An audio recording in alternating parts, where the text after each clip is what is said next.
म्हणून दानाचे दोन हेतू, एक आहे श्रद्धा आणि दुसरं आहे सामर्थ्य. श्रद्धा आणि सामर्थ्य हे दानाचे दोन हेतू आहेत. त्या श्रद्धेचा विचार केला तर गीतेने आपल्याला त्या श्रद्धेमध्ये सात्विक, राजस, तामस हे प्रकार केलेले दिसून येतात. काही गोष्टीमध्ये श्रद्धा महत्व. मंत्रे तीर्थे द्विजे देवे दैवज्ञे भेषजे गुरु यादृशी भावना यस्य सिद्धिर्भवती तादृशी असं एक वचन आहे. मंत्र, तीर्थ, द्विज, देव, दैव, भेषज आणि गुरु यांच्याबद्दल आपली जशी श्रद्धा असेल तसा परिणाम होत असतो. गुरु सगळेच आपल्याला एकच देत असतात, पण श्रद्धा हा महत्वाचा विषय आहे. मी उदाहरण त्याला भेषजाकरता मी उदाहरण सांगतो. एखादा मनुष्य पंढरपूरला येतो आणि वारीत आजारी पडतो. प्राकृतिक काही दोष निर्माण होतात. आता पंढरपूर आहे, लाखो लोक येतात, व्हायरल इन्फेक्शन होतं, आजारी पडतात माणसं.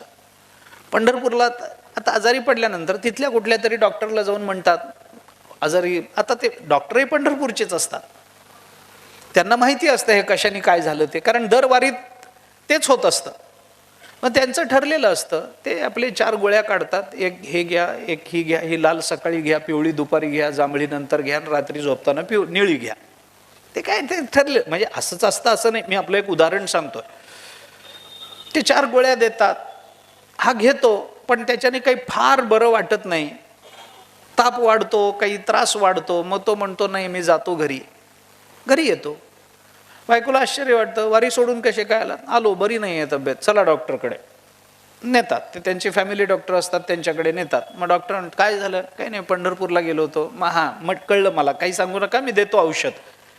आपले जे फॅमिली डॉक्टर असतात तेही 4 गोळ्या देतात, त्याच गोळ्या देतात ज्या पंढरपूरच्या डॉक्टरनी दिलेल्या असतात. पण पंढरपूरच्या डॉक्टरच्या 4ही गोळ्या घेऊन समाधान होत नाही, तब्येत बरी होत नाही. याच्या एकाच गोळीत बरं वाटायला लागतं. काय कारण आहे? औषध तेच आहे. का परिणाम? विश्वास, श्रद्धा. यादृशी भावना यस्य सिद्धिर्भवती तादृशी. श्रद्धा लागते. आपण काल बोलून आलोय. म्हणून काल ज्ञानोबरांचं एक प्रमाण मी 17व्या अध्यायातलं सांगितलंय. तरी स्वधर्मा आतवते, जे जे मिळेल आपण याते, ते ते दिजे बहुते सन्मान योगे. सन्मान योगे, बहुते सन्मान योगे दिजे. ते श्रद्धा. देताना अत्यंत सन्मानपूर्वक दिलं पाहिजे. ते ते दिजे बहुते नाहीये, ते ते दिजे, पण बहुते सन्मान योगे. बहुते दिजे असा ज्ञानोबरांचा आग्रह नाहीये. खूप द्या असं ज्ञानेश्वर महाराज म्हणत नाही. थोडंच द्या, पण अत्यंत सन्मानाने द्या. ही ज्ञानेश्वर महाराजांची भाषा आहे. त्यामुळं दानामध्ये म्हणून कोणतं दान करावं, कोणतं दान करू नये याचे नियम आहेत. सामान्य वस्तूचं दान करता येत नाही. सामान्य वस्तूचं दान करता येत नाही, करू नये. सामान्य वस्तू याचा अर्थ सर्वांचा ज्या वस्तूवर अधिकार आहे त्या वस्तूचं दान होत नसतं. तुम्ही तुमचं शेत दान देऊ शकाल, शेतामध्ये असलेल्या विहिरी सकट दान द्याल, शेतामध्ये असलेल्या घरासकट दान द्या, शेतामध्ये असलेल्या पिकासकट दान देऊ शकता, शेतामध्ये असलेल्या बैलांसह दान देऊ शकता. विहीर दान द्या, चालेल. पण गावचा पाणवठा आपल्याला दान करता येत नसतो, कारण ती सामान्य वस्तू झाली. समानत्वानं जे सर्वांचं असतं त्याचं दान होत नाही, त्याचं दान होत नाही. बाकी तुम्ही करू शकता. म्हणून तर ते भगवंताचं दान दिलं ना, सत्यभामा दान करी उजुर नाही अंगीकारी, सेवकाच्या शिरी धरोनी चाले पादुका. तुकाराम महाराजांनी वर्णन केलंय. नारद गेले भगवंताला भेटायला. जाताना सत्यभामा मातेचं मंदिर लागलं म्हणून मंदिरात म्हणजे घरात गेले. सत्यभामा माता सचिंत अवस्थेमध्ये बसली होती. नारदाने विचारलं, आई काय झालं तुम्हाला, चेहरा का पडला? सत्यभामेने सांगितलं, नारद जरा चिंता निर्माण झाली. पण काय चिंता निर्माण झाली? नारद त्या सत्यभामेने सांगितलं, काही नाही, चिंता अशी निर्माण झाली की आत्ता भगवान माझे पती आहेत, या जन्मामध्ये भगवान माझे पती आहेत, मान्य आहे, पण पुढच्या जन्मी हेच पती मिळतील सांगता येणार नाही. भगवानच माझे पती राहतील असं सांगता येणार नाही. मग पुढच्या जन्मी भगवान मला पती म्हणून मिळायचे असतील तर काय करू? आता नारद होते, त्यांना संधी दिसली. ते नारद आहेत, साधं कोणी नाही आहे, त्यांना सापडली संधी. त्यांनी सांगितलं काय अडचण आहे? म्हणजे पुढच्या जन्मी भगवानच पती म्हणून मिळावेत असं वाटतं, त्याकरता काय करू कळत नाही. नारदांनी सांगितलं मग माझ्याकडे उपाय आहे. त्याचा काय उपाय? पुढच्या जन्मी जे आपल्याला मिळावं वाटतं ते या जन्मी दान करावं. हे केवढा ताप आहे. पुढच्या जन्मी जे आपल्याला मिळावं वाटतं ते या जन्मी दान करा. मग काय करू? दान कर नवऱ्याचं.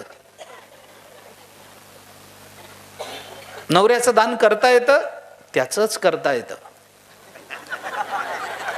कारण देऊन टाकण्यासारखी तेवढीच एक वस्तू घरात असते.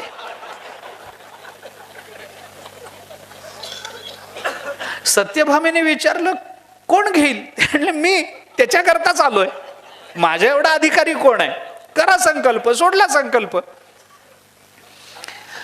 संकल्प सोडला, ओला हात घेऊन नारद गेले भगवंताकडे आणि भगवंताला म्हणाले चला. चला. भगवंताने विचारलं कुठं? नारदाने सांगितलं दानात मिळालेल्या वस्तूंनी विचारायचं नाही कुठं म्हणून, जिथं नेलं तिथं जायचं. तुमचं दान, भगवंताला पत्ताही नव्हता की आपलं दान झालंय. बायका काय करतील सांगता येत नाही. अरे नवऱ्याला पत्ता नाही आपलं दान झालं.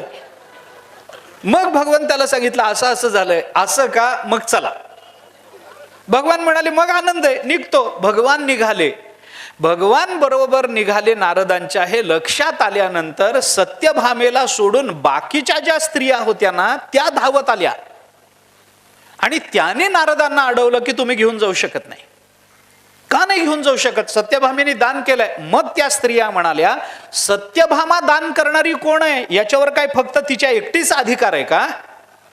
आम्ही सगळ्या जणी त्यांच्या पत्नी आहोत, तर आमच्या सगळ्यांचा अधिकार आहे. मग ज्याच्यावर सगळ्यांचा अधिकार असतो त्याचं दान होऊ शकत नाही, त्याचं दान नाही होऊ शकत. नारद म्हणाले हे शास्त्र म्हणून बरोबर आहे, पण मी घेतलंय दान, आता काय करता? आमचं आम्हाला परत करा, आमचं आम्हाला परत करा. नारद म्हणाले करता येत नाही. आमच्याकडे तेलंगण भागामध्ये एक म्हण आहे, आपल्या इकडं आहे का नाही मला माहित नाही, मला क्षमा करा ही म्हण मी सांगतोय, पण अशी म्हण आमच्याकडे आहे खेड्यामध्ये. म्हणजे आमचा जो देगलूरकडचा भाग आहे, नांदेड जिल्ह्याचा जो परिसर आहे, तिथं ही म्हण आहे. नारद म्हणाले घेतलेलं दान देता येत नाही. बाकीच्याने विचारलं काय अडचण आहे? तर नारदांनी त्यांना अशी नांदेड जिल्ह्यातली म्हण सांगितली. काय म्हण आहे?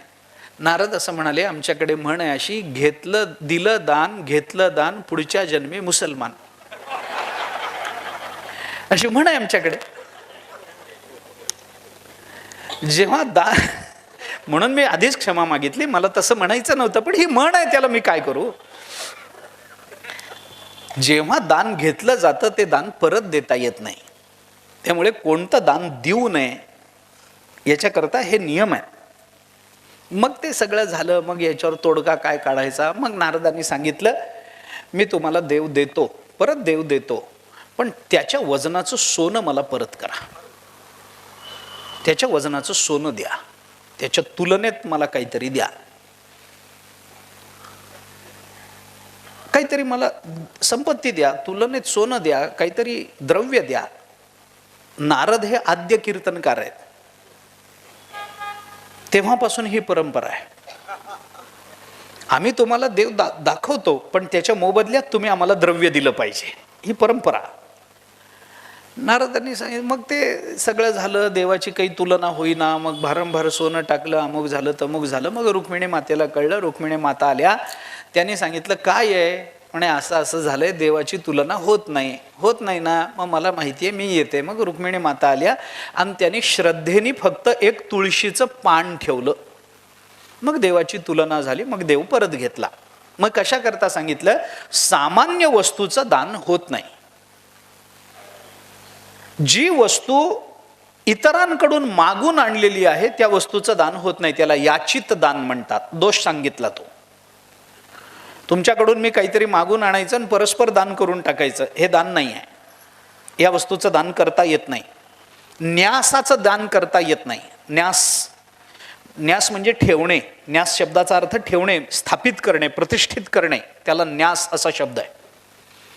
आपण न्यास करतो की नाही पूजेच्या आधी, संध्येमध्ये न्यास करावा लागतो.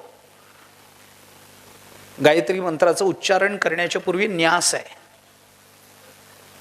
मग न्यास करणं म्हणजे काय, त्या त्या इंद्रियाच्या ठिकाणी त्या त्या देवतेची स्थापना करणं, त्याला न्यास म्हणतात. स्थापित करणे, ठेवणे, या अर्थाने न्यास शब्द वापरला जातो. कुणीतरी आपल्याकडे ठेवायला दिलेली म्हणून वस्तू, ती आपल्याला दान करता येत नसते. कोणी तीर्थयात्रेला जाताना म्हणाले एवढे 10,000 रुपये तुमच्याकडे ठेवा, आल्यानंतर घेतो, घरात काही ठेवणं शक्य नाही आहे. मग त्यांनी 10,000 ठेवून तो गेला तीर्थयात्रेला आणि आपण त्या 10,000चं दान करून टाकलं, चालतं का? असं चालत नाही. कोणत्या वस्तूचं दान करू नये याचे काही नियम आहेत. तारण म्हणून ठेवलेली वस्तू दान करता येत नसते.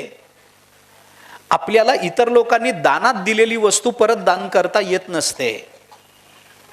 असे अनेक प्रकार आहेत त्याच्यामध्ये. इतकी बारकाई सांगितली दानाच्या बाबतीमध्ये. आपल्या परंपरेनं आपल्याकडे चालत आलेलं द्रव्य वंशज म्हणून आपल्या मालकीचं असलं तरी वंशजांना आपल्या सगळ्या द्रव्याचं दान करता येत नसतं. असा नियम आहे दानाचा. वंशज म्हणून मी आहे हे मान्य आहे, माझ्याच पूर्वजांचं द्रव्य आहे मान्य आहे, पण वंशजांना पूर्वजांचं सगळं द्रव्य दान करता येत नसतं. कारण त्या पूर्वजांनी आपल्याकडे वंशज म्हणून ते द्रव्य जे पोचवलेलं असतं ते पुढच्या पिढीकडे हस्तांतरित करण्याकरता पोचवलेलं असतं. आपली मालकी त्याच्यावर कधी सिद्ध होत नसते. ते नियम आहेत त्याचे, म्हणून मी आपल्याला सांगितलं. असो, दानाचे 2 हेतू, एक श्रद्धा आणि दुसरं सामर्थ्य. दानाची 6 अधिष्ठान आहेत. 6 अधिष्ठानांवर दान होतं. काय अधिष्ठान आहेत? मग त्याची एक यादी सांगितलेली आहे. धर्मदान, अर्थदान, कामदान, लज्जादान,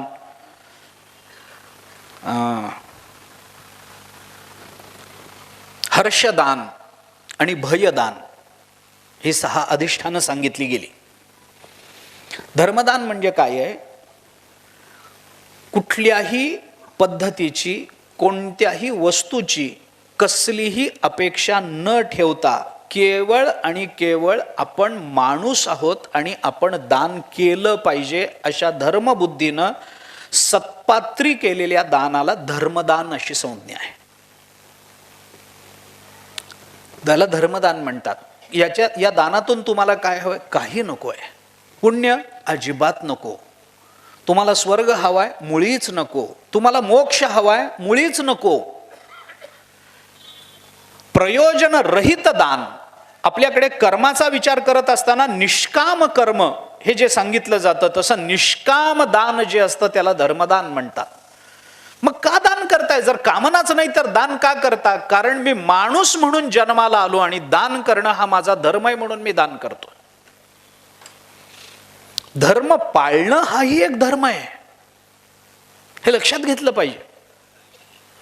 द्रौपदीने विचारलं धर्मराजाला वनवासामध्ये, काय तुम्ही धर्मानं वागता म्हणून तुमची प्रसिद्धी आहे, काय धर्मानं वागून काय पदरात पडलं तर वनवास आहे, आणि अधर्मानं वागणाऱ्याला काय मिळालं तर राज्य मिळालं दुर्योधनाला. अधर्मानं वागून राज्य मिळतं, धर्मानं वागून वनवास मिळतो. मग कशाला धर्मानं वागता? अधर्मानं वागा, राज्य मिळतं त्याच्याने, पदरात काहीतरी पडतं. धर्मानं वागूनही दुःख मिळतं ना अधर्मानं वागून जर आनंद होतो तर धर्म पाळायचा कशा करता? द्रौपदीने रागाने विचारलंय. त्याला धर्मराजाने चांगलं उत्तर दिलं. धर्मराज म्हणाले, द्रौपदी, मला वनवास मिळावा किंवा राज्य मिळावं म्हणून मी धर्म पाळतो असं नाही. मग का धर्माचं पालन करता? धर्मराजाने सांगितलं, कारण धर्मानं वागणं हा माझा धर्म आहे म्हणून मी धर्म पाळतो. मी माणूस आहे ना, मी कुत्र्याकडून धर्मपालनाची अपेक्षा करीन का? मी गाढवाकडून धर्मपालनाची अपेक्षा करीन का? मी मनुष्येतर प्राण्यांकडून धर्मपालनाची अपेक्षा, अरे माझ्या करताच धर्माची निर्मिती आहे. मीच धर्म पाळू शकतो कारण माझ्या जीवनाच्या कल्याणाची व्यापक भावना माझ्याच ठिकाणी निर्माण होते. कुठल्याही कुत्र्याला आपण मुक्त व्हावं असं वाटत नाही. कुठल्याही कुत्र्याला आपल्याला देव भेटावा असं वाटत नाही. बऱ्याच कुत्र्यांना तर ज्ञानेश्वरीही वाचावी असं वाटत नाही. वाटत नाही तर काय करता काय त्याला? म्हणजे आपण गैरअर्थाने घेऊ नका, तुम्ही कुठे गेलात विचारानं मला माहिती नाही, पण मी सरदोपट विधान केलं. संत वाङ्मय वाचा, वाटत नाही आपल्याला परमात्मा भेटावा, आपलं जीवन सुखमय व्हावं, आपल्या जीवनामुळे इतरांना सुखमय आपल्याला करता यावं अशी भावना निर्माण होत नाही ना. ती कोणाच्या ठिकाणी निर्माण होईल? माणसाच्या ठिकाणी. धर्मो हि देशाम अधिको विशेषो धर्मेण हि ना पशुभिः समानः आहार निद्रा भय मैथुनंच सामान्यमेतत् पशुभिर्नराणाम. सांगतो ना आपण, धर्म हा माणसाच्या जीवनाचा व्यावर्तक आहे, हे लक्षात ठेवा. धर्म व्यावर्तक आहे. व्यावर्तक आहे याचा अर्थ तो आपल्याला इतरांपासून बाजूला काढणारा आहे. त्याला धर्मदान असं म्हणतात. दुसरं जे दान सांगितलं ते अर्थदान. अर्थदान हे प्रयोजन ठेवून केलेलं असतं, प्रसंगवशात. काही प्रसंगात माणसं दान करतात. आपल्याकडे कोणीतरी गेलं घरातलं की दान करण्याची पद्धत आहे. त्याची गती सुकर व्हावी, त्याला चांगली गती मिळावी, त्याच्या नावाने ते दान केलं जातं. अर्थदान आहे, कारण प्रयोजन आहे त्याच्या मागे. धर्मदान जसं, अर्थदान तसं कामदान असतं. आता कामदान हे सुद्धा तशा अर्थाने दोषच आहे.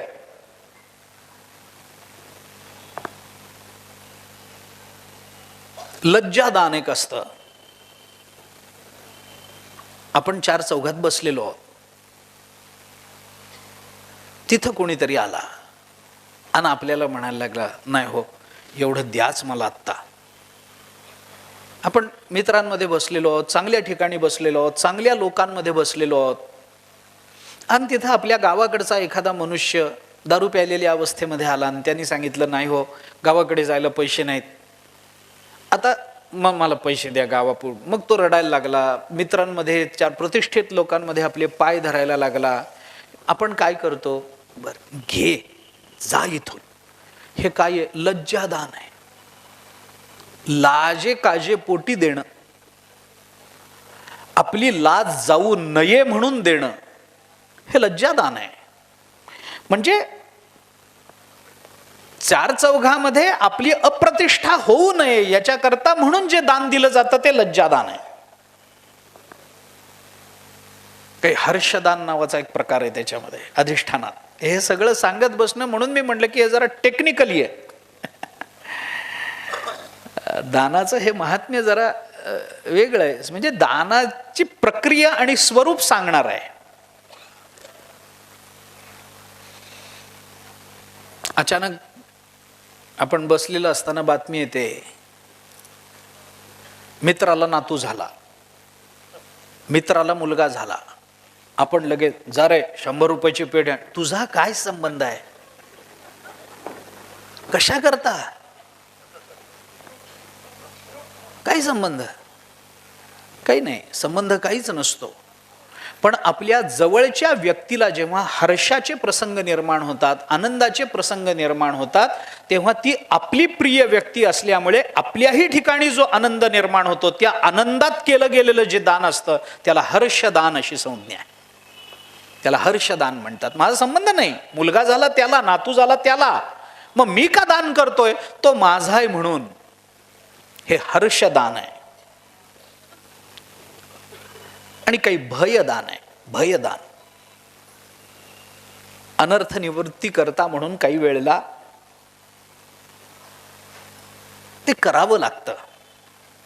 विवश होऊन केलं जाणारं दान आहे भयदान. 6 अधिष्ठान आहेत, 2 हेतू आहेत, दानाची 6 अंग आहेत. या 6 गोष्टी एकत्रित आल्याशिवाय दान नावाची प्रक्रिया घडत नाही. त्याच्यामध्ये कोण कोण लागतं? दाता, प्रतिग्रहिताच, शुद्धी, देयंच, धर्मयुग, देशकालौच दानानाम, अंगानी एतानी षड्विदो. ही 6 अंग आहेत दानाची. दानामध्ये काय काय लागतं? दानामध्ये देणारा एक लागतो, दानामध्ये घेणारा एक लागतो. त्याच्यातही शास्त्र आहे. दाता कसा असावा याचं शास्त्र आहे.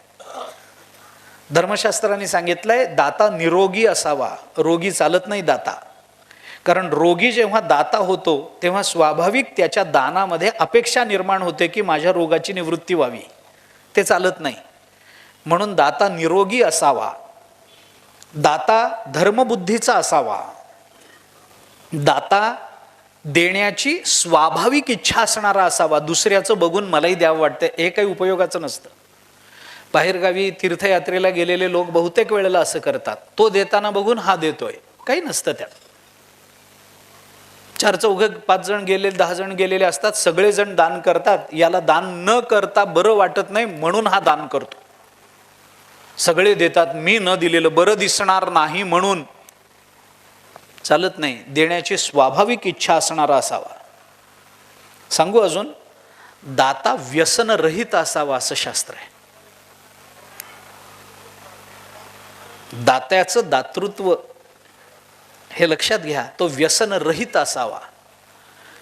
एरवी तंबाखू खातोय, दारू पितोय आणि तीर्थात गेल्यावर दान करतोय, त्याचं दान स्वीकारलं जात नाही देवतांकडून. तो व्यसनरहित असावा. तो पवित्र असावा. त्याला मिळालेली संपत्ती सन्मार्गानं मिळालेली असावी. म्हणजे सन्मार्गानं आपली उपजीविका चालवणारा असावा तर तो दाता. त्याला एक दाता लागतो, एक प्रतिग्रहिता लागतो. प्रतिग्रहिता म्हणजे घेणारा. घेणारा कोण असावा? ज्याचं कुळ उत्तम आहे, ज्याचं शील चांगलं आहे, ज्याच्याकडे काही विद्या आहे, काहीतरी त्याच्याजवळ असावं तर दान द्यावं. विद्यावानाला दान देणं आवश्यक आहे, दिलं पाहिजे. त्याचा आचार चांगला असावा, योग्य मार्गानं जाणारा असावा, तो दयाळू असावा, इंद्रियांवर ताबा मिळवणारा असावा, मोक्ष मार्गाकडे प्रवृत्त झालेला असावा तर तो प्रतिग्रहिता. हे सगळं बारीक बारीक जेवढं तपशिलात बघत जाऊ तसं तसं ते अधिकाधिक जास्त कठीण होत जाईल. दानाकरता शुद्धी लागते. शुद्धी असणं म्हणजे काय? दात्याकडे दाता शुद्ध असावा म्हणजे काय? याचकाकडे बघून त्याचं अंतःकरण कळवळावं तर तो शुद्ध असतो. त्याला स्वाभाविकतेनं वाटलं पाहिजे, अरे नाही, याला मदत करणं फार आवश्यक आहे आणि आत्ता आपणच करू शकतो, दुसरं कोणी करू शकणार नाही. याचकाकडे बघून, अरे कोणताही याचक काही स्वतः अभिमानानं मागत नाही, मागण्याची हौस आहे म्हणून मागत नाही. त्यालाही त्याची लाज असते, त्यालाही आपली लज्जा सोडून मागावं लागत असतं. मागायचंच आहे म्हणून निर्लज्जपणाने मागणारा हा भिकारी असतो, याचक नसतो. तो भिकारी आहे. शास्त्रांनी चिंतन करताना असं म्हटलंय, देही इति वचनम श्रुत्वा देहस्था पंचदेवता मुखम निर्गत्य गच्छन्ति श्रीही ह्रीही धीही धृतयः कीर्तयः. शास्त्र असं म्हणतं, देही इति वचनम श्रुत्वा, मला द्या असं ऐकल्यानंतर काय होतं? द्या हा जो शब्द आहे की नाही, याच्याकरता तोंड उघडावं लागतं. तोंड बंद करून द्या असं म्हणता येत नाही. तुम्ही बघा, म्हणजे घरी जाऊन बघा, पण प्रयत्न तरी करून बघा. द्या आकारांत शब्द आहे ना, आकारांत शब्दाला तोंड उघडणं भाग असतं. द्या तोंड उघडावं लागतं. आणि द्या असं ऐकल्यानंतर, देही इति वचनम श्रुत्वा, हे वचन ऐकल्यानंतर देहस्था पंचदेवता, देहात राहणाऱ्या 5 देवता, द्या म्हणण्याकरता जे तोंड उघडावं लागतं, त्या उघडलेल्या तोंडातून आपल्या देहात राहणाऱ्या 5 देवता आपल्याला सोडून जातात. म्हणून द्या म्हणायचं नाही, भीक मागायची नाही. काय काय जातं? श्रीही ह्रीही धीही धृतयः कीर्तयः. आपली श्री संपत्ती सोडून जाते, द्या म्हणणाऱ्यांजवळ संपत्ती राहत नाही.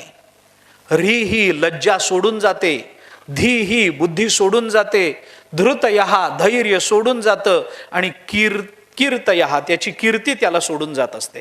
द्या म्हणणाऱ्यांना कीर्ती नसते, जो मागतो त्याला कीर्ती नाही, जो मागतो त्याला लाज सोडावी लागते. आणि हे सगळे अपमानाचे प्रसंग आहेत, ह्याच्यातलं एकही चांगलं नाही. संपत्ती सोडून जाणं चांगलं नाही, आपली लाज आपल्याला सोडून जाणं चांगलं नाही, आपली कीर्ती आपल्याला सोडून जाणं चांगलं नाही. हे कशा करता मी आपल्याला सांगतो की शुद्धी म्हणजे काय. द्या असं म्हणणाऱ्याला काही अभिमानानं म्हणावं वाटत नाही, मला द्या हो, मला गरज आहे असं म्हणणारा मनुष्य काही आनंदानं आपल्या दारात येत नाही. त्यालाही निकड आहे, त्यालाही आपली लाज सोडावी लागलेली, आणि त्याची ती अवस्था बघून देणाऱ्याचं अंतःकरण कळवळलं पाहिजे, तर तो दाता शुद्ध आहे, तर तो दाता शुद्ध. शुद्धी असणं असं म्हणतात, त्याला म्हणतात. त्याच्यावर प्रेम असलं पाहिजे. ज्याला द्यायचंय ना त्याच्यातला दोष न बघता दिलं पाहिजे, तर ती देणाऱ्याची शुद्धी मानली जाते. शास्त्राचं चिंतन आहे सगळं. आपल्याकडून त्याला थोडीफार का होईना मदत व्हावी, त्याचा सत्कार व्हावा, याच्याकरता दिलं जातं. ती दानाची शुद्धी असते. दान हे धर्मयुक्त देय पाहिजे. धर्मयुक्त देय म्हणजे धर्म मार्गाने मिळवलेल्या संपत्तीचं दान होतं. लोक काय करतात बऱ्याचदा, म्हणजे लोक या शब्दाचा अर्थ स्वतःवर घेऊ नका आपण. हे मी एक सामान्यत्वानं उदाहरण सांगतो. ऑफिसमध्ये भ्रष्टाचार करून तीर्थक्षेत्री जाऊन दान करणं ही दानाची प्रशस्तता नाही ना. कारण जे द्रव्य आलं ते गैरमार्गाने आलंय, अधर्मानं आलेलं आहे. धर्मदेय युग म्हणजे काय, म्हणजे आपल्याला जे द्रव्य दान द्यायचं आहे ते धर्म मार्गानं आलेलं असलं पाहिजे. धर्म मार्गानं आलेलं असलं पाहिजे याचा अर्थ इतरांना पीडा न देता ते द्रव्य आपल्याला कमावता आलं पाहिजे. इतरांना पीडा देऊन नाही, पीडा न देता. धर्म मार्गानं येणं याचा दुसरा अर्थ सांगू मी आपल्याला. फार कष्ट न घेता स्वप्रयत्नानं कमावता आलेलं त्याला धर्म म्हटलं जातं. फार खूप कष्ट घेऊन जे कमावलं जातं ना ते धर्मदान म्हणलं जात नाही.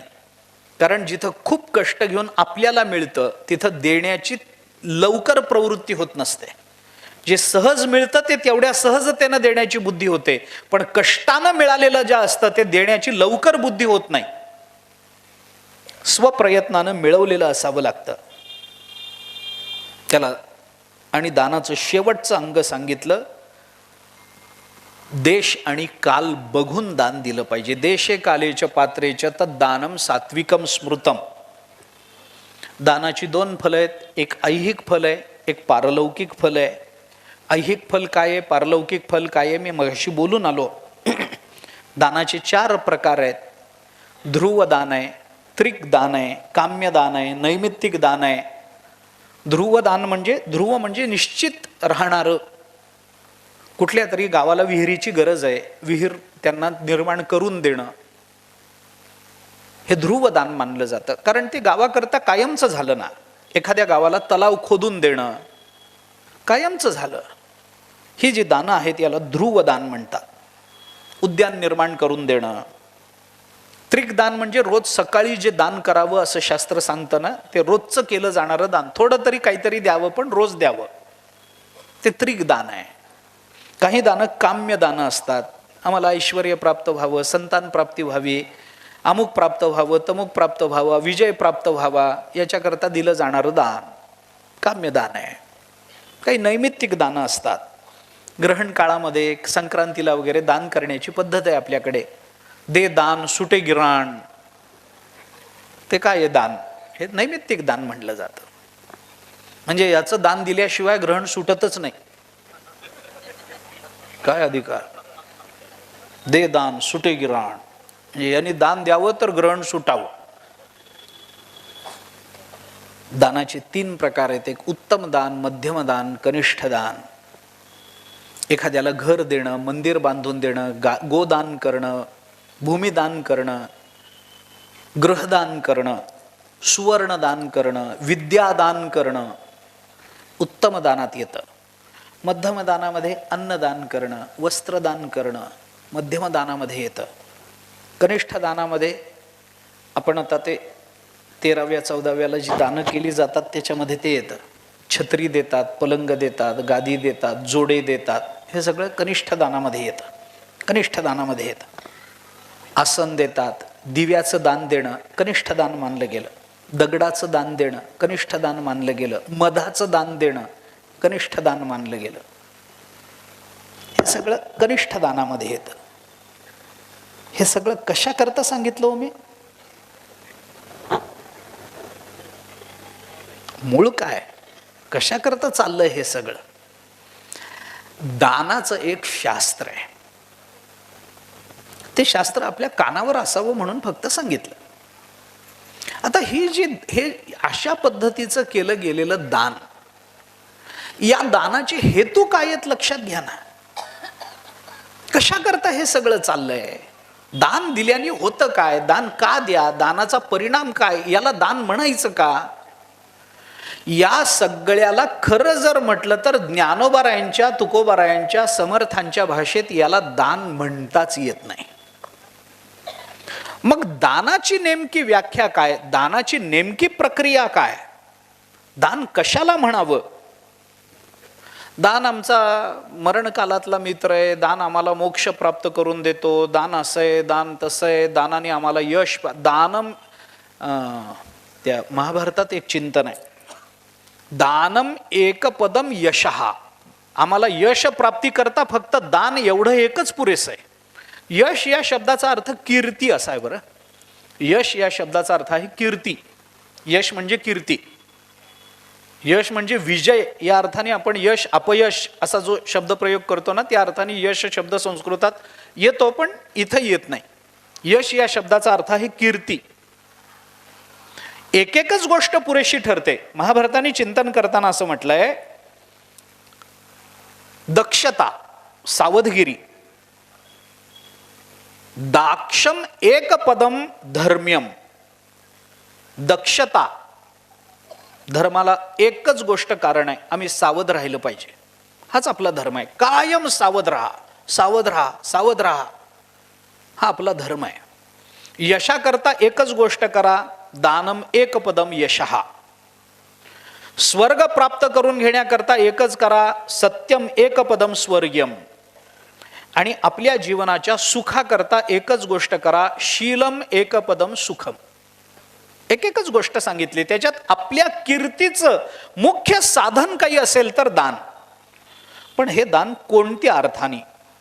आता थोडं ज्ञानेश्वर महाराजांकडे येतो. ज्ञानेश्वरीमध्ये ज्ञानोबारायांनी या दान संबंधानं जे चिंतन केलंय ते फक्त आपण पहा. ज्ञानोबाराय जे बोलतात त्याच्यामध्ये, आता देह वाचा चित्ते यथा संपन्ने वित्ते वैरी झाली आहे आरता ते न वंचणे जे का. तीनच ओव्या ज्ञानेश्वर महाराजांच्या आहेत, तेवढ्याच मला आता आपल्या समोर ठेवायच्या आहेत. कोण आहे तो? देह वाचा चित्ते यथा संपन्ने वित्ते. कोण आहे? वैरी झाली आहे, पण आहे कोण? आरता ते. आरता ते म्हणजे जो दुःखी आहे, संकटानं पीडित झालेला आहे, असा वैरी जरी आमच्या समोर आला तरी आपल्या जवळ जेवढं काही आहे, यथा संपन्ने वित्ते, संपन्ने वित्ते नाही, यथा संपन्ने, आपल्या जवळ जेवढं काही द्रव्य असेल त्या अनुकूल द्रव्यानं त्याला देह, वाचा आणि चित्त या तिन्हीचा समन्वय करून देणं, याला ज्ञानेश्वर महाराज दान असं म्हणतात. ज्ञानेश्वर महाराजांच्या दान या व्याख्येमध्ये काय काय येतं असं पहा. एकतर आपल्याजवळ भरपूर असावं अशी अपेक्षा नाही, जेवढं असेल तेवढं. कुणाला द्यावं? योग्य व्यक्तीला द्यावं, जो दुःखानं पीडित आहे त्याला द्यावं. पण दुःखानं पीडित असला तरी त्याचा अधिकार न बघता द्यावं, तो वैरी असला तरी त्याला द्यावं. आणि देताना कसं द्यावं? तर देह, वाचा आणि चित्त या तिन्ही गोष्टींचा समन्वय करून द्यावा. चित्तामध्ये तो वैरी आहे असा वैरभाव धारण न करता द्यावं. आपण स्वतःच्या देहानं त्याची आर्तता म्हणजे दुःख दूर करण्याचा प्रयत्न करावा आणि आपल्या वाचेनी त्याचं कौतुक करून किंवा त्याचं सांत्वन करून त्याला ते द्यावं. मगाशी आपण बोललो ना महाभारतानं, द्यावं पण सांत्वन करून द्यावं. वाचेनी देणं म्हणजे काय? सांत्वन करून देणं. ज्ञानेश्वर महाराजांच्या व्याख्येची परिपूर्णता आपण बघा. याच्या पलीकडे जाऊन दान या संकल्पनेची अधिक जास्त व्यापक आणि परिपूर्ण व्याख्या जगताच्या कोणत्याही शास्त्रामध्ये तुम्हाला मिळणार नाही. जेवढं असेल तेवढ्यातलं द्या, आर्ताला द्या. आर्ताला देताना त्याच्या तो वैरी असला तरी वैरभाव न ठेवता द्या, आणि देताना देह वाचा चित्त यांनी देण्याचा प्रयत्न करा. याला दान म्हणतात. याच्या पलीकडे दानाची व्याख्या असूच शकत नाही. कुणाला द्या हे कळलं, कसं द्या हे कळलं, काय द्या हे कळलं, आणि कुणी द्या हे कळलं, संपलं. व्याख्येमध्ये काय येत असतं? व्याख्येमध्ये काय येतं? कुणी द्यावं, कुणाला द्यावं, कसं द्यावं, काय द्यावं, संपलं ना. ह्याच्या पलीकडे काय आहे? कुणी द्यावं, आपण द्यावं. कसं द्यावं, वैरभाव न ठेवता देहवाच्या चित्तानं द्यावं. कुणाला द्यावं, वैरी असला तरी तो आर्त म्हणून आमच्या समोर आला असेल तर आर्तालाही द्यावं. बरं, किती द्यावं? यथासंपन्न द्यावं, जेवढं आहे त्याच्यातलं थोडंसं द्यावं, संपलं. ह्याच्या पलीकडे दानाच्या व्याख्येमध्ये आपल्याला काय अपेक्षित आहे मला सांगा? काहीच नाही. एकाच ओवीमध्ये ज्ञानोबारांनी 4 प्रश्नांचा उलगडा, 4 भूमिकांमधून दानाची परिपक्व आणि परिपूर्ण व्याख्या आपल्याला सांगितली. वैरभाव धारण न करता द्यावं, वैर्यालाही द्यावं पण तो आर्त असावा. देताना आपल्याजवळ जेवढं आहे त्याच्यातलं द्यावं, नाही म्हणून गप्प बसू नये. थोडं तरी देण्याची सवय माणसाला असावी, थोडं तरी. जगद्गुरु शंकराचार्यांच्या चरित्रात कथा आहे. आचार्य भिक्षेसाठी बाहेर पडले. एका स्त्रीच्या अंगणामध्ये गेले, भिक्षा मागितली. स्त्रीच्या ठिकाणी दारिद्र्य होतं. तिनं सांगितले मी तुम्हाला देऊ नाही शकत. समर्थांच्या चरित्रात ही कथा आहे. आचार्यांनी सांगितलं नाही म्हणू नका, काहीतरी द्या, काहीतरी द्या. शेवटी काही सापडलं नाही म्हणून घरात आवळ्याचं झाड होतं, त्याचा एक आवळा खाली पडला होता. देण्यासारखं एवढंच आहे, आम्ही स्वतः उपाशी आहोत, आम्ही तुम्हाला काय द्यावं. तिने तेवढाच आवळा आचार्यांच्या झोळीत टाकला. तिच्या दारिद्र्याची आचार्यांना कल्पना आली, कारुण्य दाटून आलं. हिच्याजवळ देण्यासारखं काही नाही, घरदार उपाशी आहे. आचार्याने तिच्या अंगणात उभं राहून लक्ष्मी मातेची प्रार्थना केली. त्याच्यातून निर्माण झालेलं स्तोत्र त्याला कनकधारा स्तोत्र असं म्हणतात. ते स्तोत्र आचार्याने तिच्या अंगणात उभं राहून म्हटल्यानंतर त्याचा परिणाम म्हणून तिच्या अंगणामध्ये सोन्याच्या आवळ्यांचा पाऊस पडला असं वर्णन आहे. पण आचार्याने त्याच्यातला एकही सोन्याचा आवळा उचलला नाही. हे चरित्र आहे, हे चरित्र आहे. इतिहासातलं चरित्र शोधायचं येते. हे इतिहास काय आहे? सोन्याचा पाऊस पडला. आणि चरित्र काय? पाऊस पडू नये, अर्धा सुद्धा आवळा उचलला नाही. हे चरित्र आहे, हे शील आहे. काहीतरी देण्याची सवय पाहिजे. समर्थांना त्या माऊलीनं सांगितलं नाहीये माझ्या घरी काही तुम्हाला. समर्थांनी तिला सांगितलं नाही म्हणूच नको, काहीतरी दे. ती म्हणाली काहीच नाही, आता काय देऊ तुम्हाला. समर्थांनी तिला सांगितलं तुझ्याकडे देण्यासारखं काही नसेल तर अंगणातली चिमूटभर माती उचलन माझ्या जोडीत टाक. तिला वाईट वाटलं. ती म्हणाली असं का बोलता महाराज आपण? मी माती टाकेन का आपल्या झोळीमध्ये? नाहीये माझ्याकडे, ही वस्तुस्थिती आहे, पण म्हणून मी माती टाकू? माती का टाकू? समर्थांनी तिला दिलेलं उत्तर फार चांगलं आहे. समर्थ तिला म्हणाले आज तुझ्याकडे देण्यासारखं काही नाही हे मला माहिती आहे, पण तरी तू चिमुटभर माती टाक असं मी म्हणतोय. याचं कारण असं आहे की आज तुझ्याकडे देण्यासारखं काही नाहीये म्हणून तू नाही म्हणतेस, पण उद्या प्रारब्ध बदललं, तुझ्याकडे सगळं आलं तरी केवळ देण्याची सवय नाही म्हणून तू नाही म्हणू नयेस, म्हणून तुला चिमुटभर माती टाक. ती सवय लागते ना नाही म्हणायची. आज नाहीये गोष्ट खरी आहे, पण नाही म्हणायची सवय लागली की सगळं असताना केवळ सवय लागली म्हणून माणसं नाही म्हणू नयेत. याच्याकरता चिमुटभर माती माझ्या जोळीत टाक, मला चालेल, पण काहीतरी दिलं पाहिजे, थोडं तरी दिलं पाहिजे. या उद्देशानं समर्थांनी तिला ती भूमिका सांगितली. ज्ञानेश्वर म्हणून ज्ञानेश्वर महाराजांची ही व्याख्या मला जास्त पक्व वाटते, परिपक्व वाटते. किती यथासंपन्ने वित्ते, वैरी झाली ही अर्थात ते न वंचणे जे का, पण कसं द्या हे सांगताना ज्ञानेश्वर महाराज सांगतात देह वाचा चित्ते. देह, वाचा आणि चित्त या तिन्हीने दान करावं. या तिन्हीचं, आता देहाचा, वाचेचं आणि चित्ताचं, या तीनच गोष्टींचा उल्लेख ज्ञानेश्वर महाराजांनी का केला, या संबंधातला थोडासा विचार करून उद्याला आपल्याला हा विचार संपवायचा आहे. ज्ञानेश्वर महाराजांच्या या तीनही ओव्यांचं विवरण करून झालं की आपला विचार संपेल. दान नावाचा एक सद्गुण भगवान अर्जुनाला सांगतात. त्याच्या संबंधानं ज्ञानेश्वर महाराजांनी दानाचं जे महात्म्य, दानाचं जे स्वरूप आपल्यासमोर मांडलंय, त्याची पूर्वपीठिका किंवा दान या संकल्पनेविषयी एक सामान्यत्वानं माहिती आपण पाहिली. पण ज्ञानेश्वर महाराज त्या संबंधानं नेमकं काय म्हणतायत याचा विचार आपल्याला करायचा आहे. तो उद्याच्या शेवटच्या सत्रामध्ये करणार आहोत. तोपर्यंत आपण इथे थांबू. पुंडलिक वरदे हरी विठ्ठल.